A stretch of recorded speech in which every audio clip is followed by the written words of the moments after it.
Hi guys, welcome to our ASVS channel. నేనైతే ఈరోజు సికింద్రాబాద్లో మహేంద్ర హిల్స్ మల్కాజ్గిరిలో ఉన్న శ్రీ సాయి పహడి హనుమాన్ మందిర్ చూపించబోతున్నాను. ఈ టెంపుల్ వచ్చేసి చాలా పురాతనమైన టెంపుల్ అండి. ఇందులో మనకు అందరూ శివుడు, హనుమాను, తర్వాత ఆరోగ్యదేవి అందరూ దర్శనమిస్తారు. ముందుగా అయితే రైట్ సైడ్లో వినాయకుడు ఉన్నాడు, చూసారు కదా. టెంపుల్ వ్యూ వచ్చేసి చాలా ప్రశాంతంగా ప్లెజెంట్గా చాలా బాగా అనిపించిందండి. నేనైతే దర్శనం చేసుకున్నా కూడా చాలాసేపు అక్కడ కూర్చున్నాము. ముందుగా చూసారు కదా, మనకు హనుమంతుడైతే దర్శనమిస్తారు. ఇది హనుమాన్ టెంపుల్ అండి. లోపలికి వెళ్తుంటే అన్నీ మనకు వరుసగా టెంపుల్స్ వస్తాయి.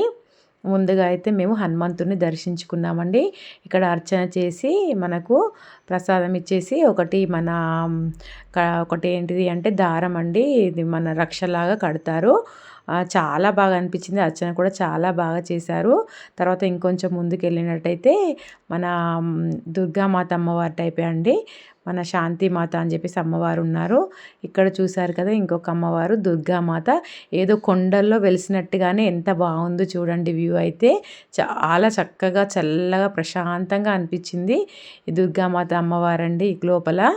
తర్వాత ఇంకొంచెం ముందుకెళ్తే అక్కడ పైన శివుడు కూడా ఉంటారండి. ఇక్కడ వచ్చేసి మన శ్యామ్ బాబా మందిర్ లాగా శ్యామ్ బాబా కూడా ఉన్నారు. ఆయనే దర్శనమిస్తారు. చూడండి ఎంత బాగున్నారో. ఇంకొంచెం మనం పైకి వెళ్ళినట్టయితే అక్కడ నాగబంధనాలు, తర్వాత ఈ బండల కింద వచ్చేసి అందరూ కృష్ణుడు, తర్వాత హనుమంతుడు, నెమలి, తర్వాత ఆవు, అలా అన్ని విగ్రహాలు అయితే పెట్టేసి ఉన్నాయండి.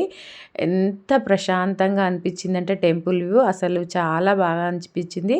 దర్శనం కూడా చాలా చక్కగా అనిపించింది. ఇక్కడ స్పెషల్ ఏంటంటే రోజు అన్నదానం కూడా 12ంటికి పెడతారండి. ఒక ఆదివారం మాత్రం అన్నదానం అయితే ఉండదు. ఈ అమ్మవారు వచ్చేసి ఆరోగ్య మాత అంట అండి. ఈ అమ్మవారికి మనం పూజించుకుంటే మన ఆరోగ్యం చాలా బాగుంటుందని చెప్పారు. తర్వాత కొండపైన చూసారు కదా శివుని విగ్రహం ఎంత బాగుందో. శివుని విగ్రహం కూడా ఉంది. టెంపుల్ వ్యూ వచ్చేసి ఇందులో మనకి కళ్యాణము, ఫంక్షన్ హాల్ కూడా ఉందండి. ఎక్కడి నుండి వచ్చిన వాళ్ళు స్టే చేసుకోవడానికి కూడా ఉంది. ఇది సాయిబాబా మందిరం కూడా ఉంది. ఇదంతా టెంపుల్ వ్యూ చూడండి. కింద ఫంక్షన్ చేసుకునే వాళ్ళు ఫంక్షన్ చేసుకోవచ్చు.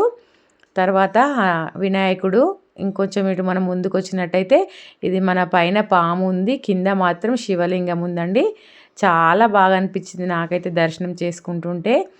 మనము కూర్చొని అలా చెంబుతో నీళ్ళు పోస్తుంటే అయ్యగారు అర్చన చేస్తారు. నా వీడియో నచ్చినట్టయితే లైక్ చేయండి, నా ఛానల్ను సబ్స్క్రైబ్ చేసుకోండి.